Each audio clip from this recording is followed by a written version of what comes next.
My youngest child was barely 2 years old when I started bleaching him, and the scars have started showing on his skin. This Nigerian mother used skin lightening creams on all 6 of her children, which she says burnt their skin. We are concealing her identity for their privacy. When my daughter was mistaken for a drug addict because of the bleaching, it made me extremely sad. She says she did it because of pressure from her own mother. When I visit my mother, she shows more love to her other light-skinned grandchildren. But when I got the bleaching cream and started using it on them, they became lighter, and then she started bringing them closer to her. Her story is part of a growing trend in Africa, says medical aesthetician and campaigner Zainab Bashir. So a lot of people link light skin to beauty or wealth. Women tend to shield, as they call it, shield their children from that discrimination by bleaching them from childbirth. Some of these women even go to the extent of taking injections while they are pregnant, just so they can give birth to lighter skinned children. Long-term use of skin lightening products can have serious consequences. They can have severe rashes all over their bodies. We've also had cases of, first-degree burn. It can also affect their kidney, which we call the nephrotic syndrome. Common bleaching ingredients include steroids, mercury, hydroquinone, and kojic acid. Many of these are banned or tightly regulated by Nigeria's Food and Drug Regulator, NAFDAC, especially in children's products. NAFDAC says Kano and Lagos states are major hotspots for bleaching.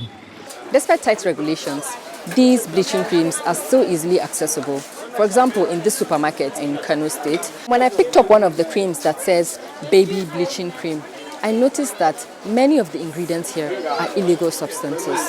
I met one mother in the market buying bleaching creams for her kids, despite her own hands being discolored by them. Parents used to come and buy their babies' creams that will make them look radiant, shiny, and glow. Many shopkeepers here, who were not identified for their safety, mixed their own creams from raw ingredients. It wasn't clear how precisely they were measuring the bleaching chemicals. We decide the percentage depending on what the customers want. Some want full tablespoon, then sometimes we use baby teaspoon. Some sellers I spoke to admitted they were not aware of all the NAFDAC rules. Kojic acid, level. NAFDAC has regulated the use of kojic acid. You can now only use a certain percentage. Did you know that? No, I didn't. But now that you've told me about it, now I know. I asked NAFDAC what it's doing to educate sellers. We have done our own sensitization. Many of them, all those people from the market, this one, they came. And they asked questions. I was there. And I also made the presentation to them on the dangers of all these things. Why isn't NAFDAC doing enough since sensitization is clearly not working? Our officers are already gathering intelligence. Once we are ready to strike, we will strike. With so many producers and such high demand, the challenges are vast. What happened to me is why I want to advise other people not to follow this route. They will regret it. You need to accept how God created you. For this message to be heard, it needs to break through deeply entrenched views on skin color. Until it does, the health of many children may yet be put at risk. Madina Meshanu, BBC News, Kano State, Nigeria.